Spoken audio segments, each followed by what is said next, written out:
Today we shall discussing new article, new part in this chapter, uniform circular motion.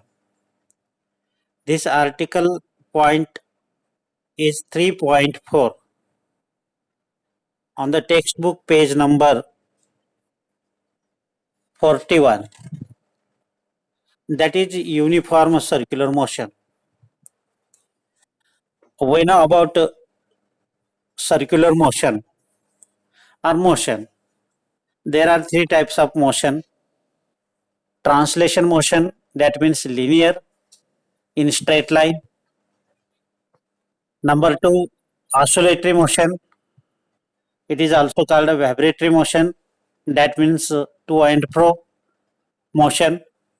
For example, in case oscillatory motion, simple pendulum. Then third part is circular motion. We know about circular motion. Any body motion in circle. For example, Earth moving around the sun, moon around the earth, electron around the nucleus. So many examples of the circular motion. तुम्हाला circular motion बाबतीत माहिती आहे? Circular motion म्हणजे गोल फिरणे, त्याचा path गोल असतो म्हणजेच circumference असतो. सर्कल वर तो पॉइंट किंवा ऑब्जेक्ट फिरत असतो किंवा पृथ्वी आपल्या कक्षेतून सूर्याभोवती फिरते, चंद्र त्याच्या कक्षेतून पृथ्वीभोवती फिरत असतो किंवा घड्याळीचे काटे त्यांच्या त्यांच्या कक्षेतून फिरत असतात. Circular motion. कुठलाही टायर, मोटार गाडीचे टायर सर्कलमध्ये फिरत असतात.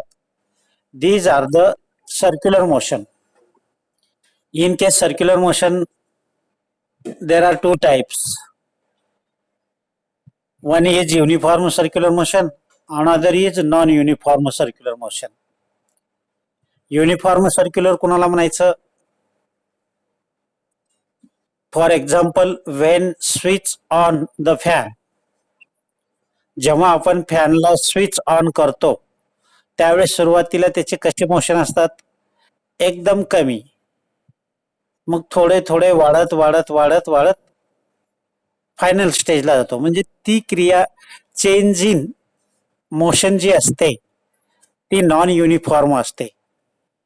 पहिल्या कदाचित त्याची फेरी 2 सेकंदात होत असेल, दुसऱ्यात 1 सेकंदात होत असेल, तिसरा अर्धा सेकंदात होत असेल, चौथी कदाचित 1 सेकंदात होत असेल. म्हणजे हे नॉन युनिफॉर्म सर्क्युलर मोशन. आणि युनिफॉर्म सर्क्युलर मोशन ज्यावेळेस फॅन कॉन्स्टंट स्पीडने फिरत असतो, म्हणजे त्याला स्पीड कॉन्स्टंट मिळते, त्यावेळेस त्याला युनिफॉर्म सर्क्युलर मोशन असे म्हणतात. आता पृथ्वी हे कॉन्स्टंट मोशननी सूर्याभोवती फिरत असते. 365 समथिंग तास वगैरे एवढ्या वेळात पृथ्वीची एक फेरी पूर्ण होते. त्याला आपण वर्ष म्हणतो. किंवा 28 दिवस समथिंग आवर, तास, या वेळामध्ये चंद्राची एक पूर्ण फेरी होते पृथ्वीभोवती. म्हणजे असं प्रत्येक फेरीला एवढा वेळ कॉन्स्टंट असतो. म्हणजेच त्याला म्हणायचं युनिफॉर्म सर्क्युलर मोशन. मग आता युनिफॉर्म सर्क्युलर मोशनची डेफिनेशन काय आहे इथे दिलेली आहे. अँड ऑब्जेक्ट, ऑब्जेक्ट म्हणजे कुठलीही बॉडी असेल, अर्थ असेल किंवा मून असेल किंवा इलेक्ट्रॉन असेल, अन्य कोणती बॉडी असेल जे की सर्कलमध्ये फिरते. And object moving with constant speed. महत्वाचं काय? With constant speed along the circumference of the circle is called a uniform circular motion. Constant speed किंवा व्हेलॉसिटी म्हटल्यानंतर तो युनिफॉर्म सर्क्युलर मोशन असतो. आता नॉन युनिफॉर्म सर्क्युलर मोशन कसा असेल? Constant स्पीडच्या ऐवजी डज नॉट कॉन्स्टंट स्पीड. म्हणजे कशी डेफिनेशन करता येईल? Non uniform circular motion, an object moving with does not constant speed along the circumference of the circle is called circular motion असं म्हणता येईल. आपल्याला इथे काय बघायचं आहे? युनिफॉर्म सर्क्युलर मोशन म्हणजे कॉन्स्टंट स्पीड असलेलंच बघायचं आहे, हेच बघायचं आहे. मग इन केस आता हा सर्कल असेल, एखाद्या ऑब्जेक्टच्या भोवताली एखादा ऑब्जेक्ट फिरत असेल, तर इथे काय होतं? तर या ठिकाणी याला जी व्हेलॉसिटी मिळते ती लिनियर व्हेलॉसिटी मिळते. आणि ही लिनियर व्हेलॉसिटी समजा इनिशियल v1 असेल, it is always tangent to the circle असते. हे नेहमी सर्कलला टँजेंट असते. समजा या ठिकाणच्या पॉइंटला गेलं, इथे गेला ऑब्जेक्ट, तर या ठिकाणची व्हेलॉसिटी v2 ही टँजेंटच असते. समजा कुठल्याही पॉइंटला जर बघितलं तर ही linear velocity tangent to the circle असते या पॉइंटलाही. म्हणजे such motion is only possible in this velocity is always tangent to the circumference of the circle without change in its magnitude असं म्हणलेलं आहे. पहा इथे, म्हणजे कुठल्याही पोझिशनला जर गेली तर व्हेलॉसिटी हे चेंज इन डायरेक्शन असणार आहे, चेंज इन डायरेक्शन असणार आहे, बट मॅग्निट्यूड इज सेम. म्हणजे v1 चा, v2 चा, v3 चा, v4 चा मॅग्निट्यूड हा सारखाच असणार आहे, फक्त डायरेक्शन चेंज असणार आहे, हे लक्षात घ्या. आणि दुसरी गोष्ट, सर्कल आणि सेंटर हा जो असतो तो रेडियस वेक्टर असतो. हा रेडियस वेक्टर असतो. रेडियस वेक्टर म्हणजे काय? A line drawn from the centre of the circle to circumference. एक लाईन ड्रॉन केलेली असते, काढलेली असते. कुठून? सर्कलच्या सेंटर पासून ते सर्कम्फरन्स पर्यंत. त्याला आपण रेडियस वेक्टर म्हणतो. अशा टाईपचं वर दाखवल्याप्रमाणे. आता इथे in this case magnitude of the tangential velocity is always constant आहे, but direction is here different आहे. So in this case the velocity changes. त्याचं डायरेक्शन चेंज झाल्यामुळे ती व्हेलॉसिटी चेंजेस आहे, म्हणजे व्हेक्टर क्वांटिटी आहे. So in this case produces acceleration. इथे acceleration produce होतो, and this acceleration here produces toward the center. Here acceleration produces toward the center. बघा मी काय म्हणलं, इथे acceleration produce होतोय आणि तो सेंटर कडे असतो. आणि ऍक्सेलरेशन आणि व्हेलॉसिटी मध्ये रिलेशन परपेंडिक्युलर आहे. ऍक्सेलरेशन आणि व्हेलॉसिटी मध्ये कसं आहे? परपेंडिक्युलर रिलेशन आहे. Velocity tangent to the circle आहे आणि acceleration directed towards the centre आहे. म्हणजे त्या दोघांमध्ये रिलेशन कसं आहे? रिलेशन कसं आहे? परपेंडिक्युलर आहे. आणखीन एक, radius along towards the circumference. Centre पासून रेडियस सेंटर पासून सर्कम्फरन्स कडे जाणारा रेडियस असतो. म्हणजे रेडियसची डायरेक्शन काय हो? Centre to circumference. बघा लक्षात घ्या, इथे 3 फिजिकल क्वांटिटी आहेत: व्हेलॉसिटी, रेडियस वेक्टर आणि ऍक्सेलरेशन. यांचं रिलेशन कसं दाखवलेलं आहे हे पहा. या ठिकाणी सेंटर आहे, हे रेडियस वेक्टर आर आहे आणि याला टँजेंट व्हेलॉसिटी व्ही आहे.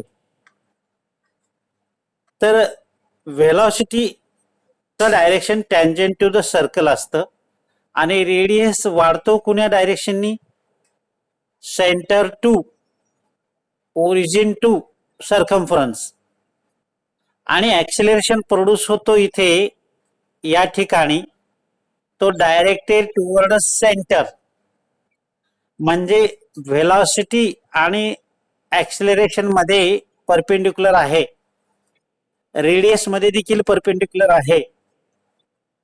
म्हणजे 90 डिग्री अँगल इथे प्रोड्यूस होतो in between velocity and radius और acceleration. But here also consider the direction in between radius and acceleration. Radius produces from center of the circle and acceleration produces towards center of the circle.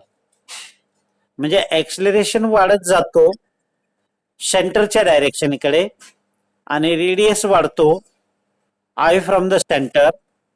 Therefore, in this case, opposite direction in between acceleration and radius vector हे तुमच्या लक्षात यायला पाहिजे. तर आता इथे काय काय दिलेलं आहे. In this case magnitude of tangential velocity is always constant. आता इथे दिसतं V1, V2, V3, V4 वेगवेगळ्या पॉइंटला काढलेल्या सर्कलच्या, तर ते always tangent to the circle असतो. बट म्हणजे काय, डायरेक्शन आर चेंजेबल आणि त्याचा डायरेक्शन चेंज होतो. ड्यू टू दिस, या डायरेक्शन चेंज होण्यामुळं here produces centripetal acceleration. Here produces centripetal acceleration म्हणलंय, ऍक्सिलरेशन प्रोड्यूस होतो. चेंज इन व्हेलॉसिटी असेल तर ऍक्सिलरेशन प्रोड्यूस होतो. Linear velocity change in velocity आहे आणि तो acceleration directed towards the centre. इथे दिसतंय पहा, वेक्टर ए ची डायरेक्शन सेंटरकडे आहे सर्कलच्या, म्हणून त्याला काय म्हणायचं, सेंट्रिपिटल. सेंटरकडे जाणारा आहे म्हणून सेंट्रिपिटल असं उच्चार करायचा आहे. तो ऍक्सिलरेशन सेंटरकडे अट्रॅक्ट होतो म्हणून सेंट्रिपिटल ऍक्सिलरेशन असं म्हणलेलं आहे. लक्षात आलं कॉन्सेप्ट. आता पुढे काय सांगितलं, acceleration. Acceleration must be have. आता दोन पॉइंट दिलेले आहेत. Acceleration must be have in case constant magnitude, म्हणजे कॉन्स्टंट मॅग्निट्यूडचा हा ऍक्सिलरेशन प्रोड्यूस होईल. दुसरा पॉइंट आहे acceleration always directed towards the centre of the circle आणि त्याची डायरेक्शन नेहमी हे सेंटरकडे असेल. मग सेंटरकडे जर असेल such that acceleration are called centripetal acceleration. याला काय म्हणायचं, सेंट्रिपिटल ऍक्सिलरेशन. याच्यानंतर एक दुसरा आर्टिकल आहे, सेंट्रिपिटल ऍक्सिलरेशन मुळे सेंट्रिपिटल फोर्स तयार होतो. फोर्स म्हणजे काय, मास इंटू ऍक्सिलरेशन.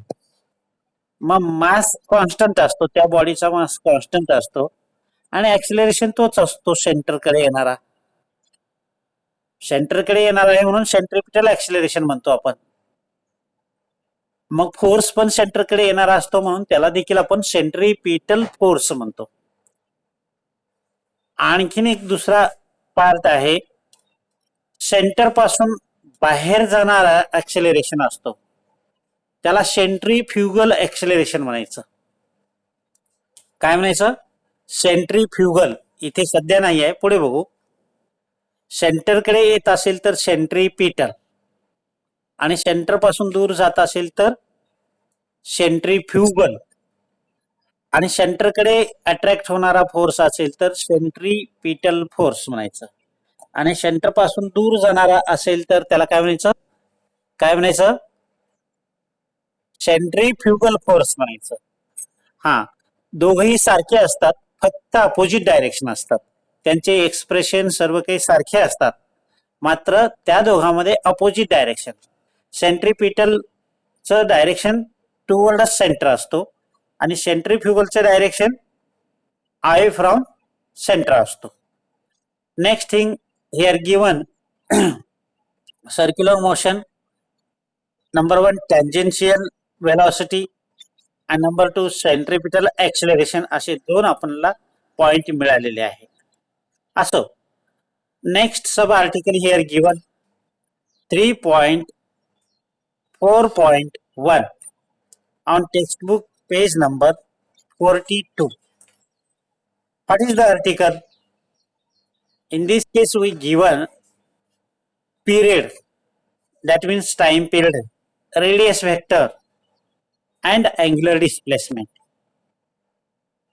यातलं तुम्हाला काय माहिती आहे? रेडियस वेक्टर माहिती आहे तुम्हाला. रेडियस वेक्टर म्हणजे काय? एक सर्कल आहे आणि त्याच्या सेंटर पासून एक लाईन ड्रॉ केलेली आहे सर्कम्फरन्स पर्यंत, त्याला आपण रेडियस वेक्टर म्हणतो. Directed away from the centre. म्हणजे यालाच डेफिनेशन कशी केली आपण? A line draw from the centre of the circle to its circumference are called as radius vector. हे झालं रेडियस वेक्टर. इथे दिले पहा, डेफिनेशन दिलेली आहे. A line drawn from the centre of the circle to circumference is called radius vector.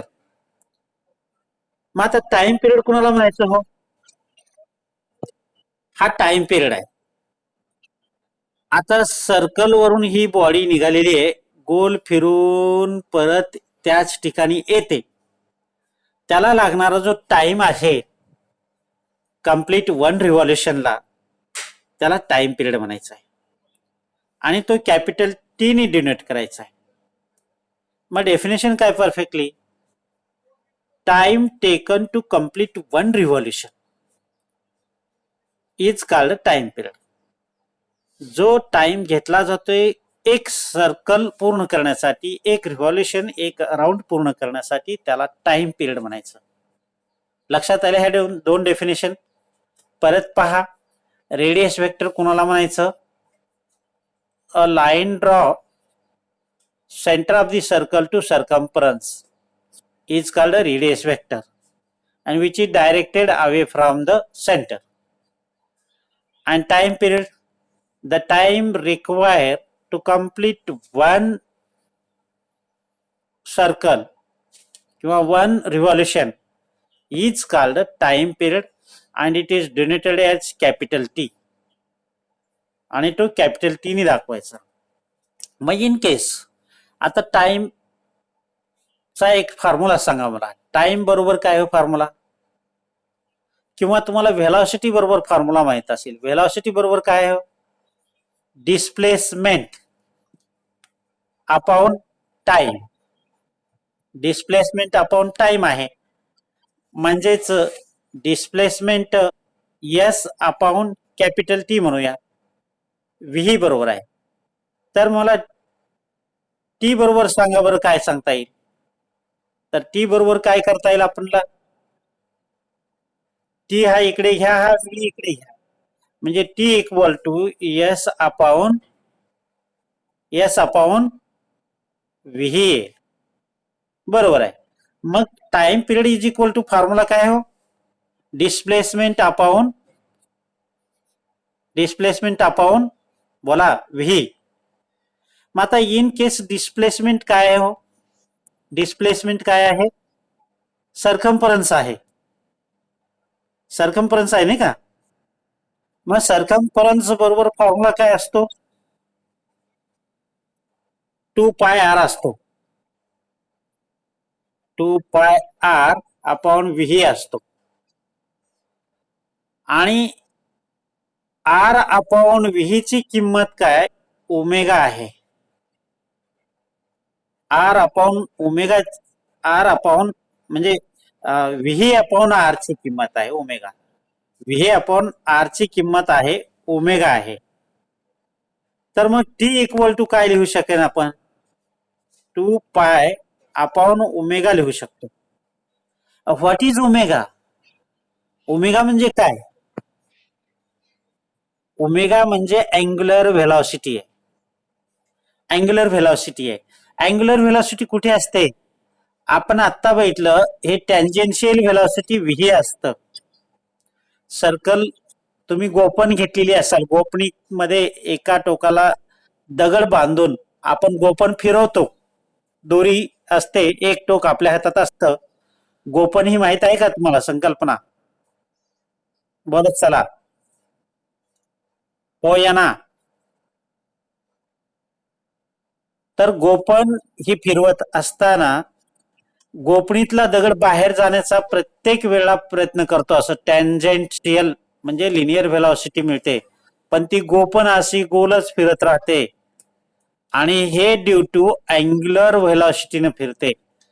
He linear velocity सरळ जाणारी असते, अँग्युलर व्हेलॉसिटी गोल फिरणारी असते. म्हणजे फॅन हा अँग्युलर व्हेलॉसिटीने फिरत असतो. प्रत्येक वस्तू गोल फिरणारी हे विथ अँग्युलर व्हेलॉसिटीने फिरत असते. म्हणजेच इथे T equal to 2 pi upon W सारखा जो दिसतो त्याला अँग्युलर व्हेलॉसिटी म्हणतात. काय म्हणतात? टी इज इक्वल टू 2 पाय omega, where omega is the angular velocity. Here omega is the angular velocity आहे. बर, आता 2 पाय काय असेल हो? 2 पाय काय असेल? आता या सर्कल मध्ये इथून ही बॉडी फिरायला सुरुवात केलेली आहे. इथपर्यंत पोहोचली तर काय येईल? 90 डिग्री येईल. इथे गेली तर ही बॉडी 90 डिग्री असेल आणि ती बॉडी इथे आली तर 90 डिग्री असेल आणि परत याच ठिकाणी आली तर 90 डिग्री. म्हणजे 490 म्हणजे काय? 360 डिग्री. मग 360 डिग्री म्हणजे काय? 2 पाय.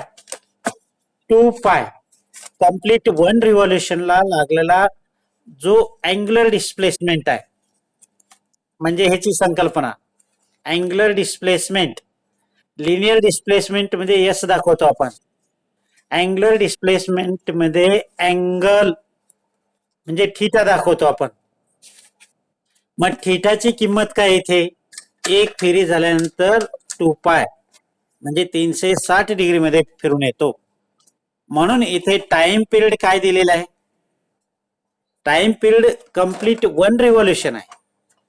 मग कम्प्लीट 1 रिव्हॉल्युशन म्हणजे किती डिग्री मध्ये फिरून आला? 360 डिग्री मध्ये फिरून आलेला आहे. मग 360 डिग्री म्हणजे 2 pi divide by omega. Omega म्हणजे angular velocity. Linear velocity V असते आणि अँग्युलर व्हेलॉसिटी हे ओमेगा असते. ते डब्ल्यू सारखं असतं. असं डब्ल्यू काढायचं, असं करायचं जरा थोडस वाकडं, त्याला अँग्युलर व्हेलॉसिटी म्हणायचं. तर मग angular velocity we can write. Time period लिहिलं आपण. आता अँग्युलर व्हेलॉसिटी कसं लिहू शकतो हो? हा टाइम इकडे जाईल, हा ओमेगा इकडे जाईल, म्हणजेच आपल्याला angular velocity is equal to 2 pi upon T असं मिळालेलं आहे. मग आता 2 पाय अपॉन टी या एक्सप्रेशनला आपण divide and multiple bye vector radius, radius vector याने मल्टिपल आणि डिवाइड करूया. आता इथे केलं पहा, या 2 पायला इथे आर ने मल्टिपल केलेलं आहे आणि या होल सर्किटला डिवाइड बाय आर इथे आर ने केलेलं आहे, म्हणजे मल्टिपल अँड डिवाइड केलेलं आहे. तर मग मला सांगा, इथे जे वरती तयार झालं 2 पाय आर, काय तयार झालं? 2 पाय आर. 2 पाय आर म्हणजे काय? सरकमफरन्स. 2 पाय आर हे सरकमफरन्स मिळालं आपल्याला. मग सरकमफरन्स काय आहे हो? सरकमफरन्स म्हणजे डिस्टन्सच आहे. मग या सर्कम्फरन्सला आपण डिस्टन्स लिहिलं इथे आणि हा टाइम जसच्या तसं लिहिला.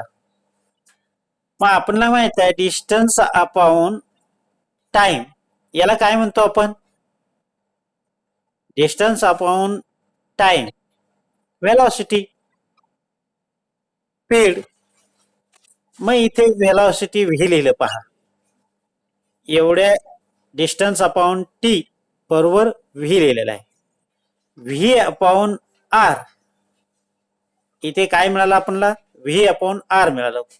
हे कुणा बरोबर आहे? ओमेगा बरोबर आहे. म्हणजेच इथे ओमेगा बरोबर इथे व्ही अपॉन आर मिळालेला आहे. मग आता ओमेगा कुठे असतो?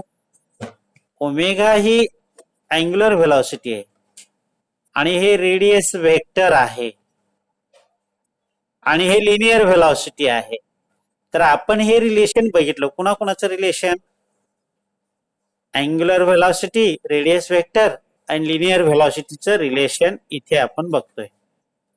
Then it can be write as linear व्हेलॉसिटीचं जर रिलेशन बघायचं असेल तर आपल्याला काय मिळतो?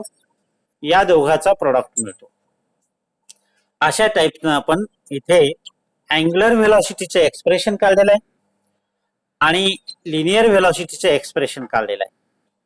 म्हणजेच we discuss about period, radius vector and angular displacement. अशा टाईपचं हे रिलेशन पाहतोय आपण. Continue next page. आता आपल्याला इथे नेक्स्ट पेजवर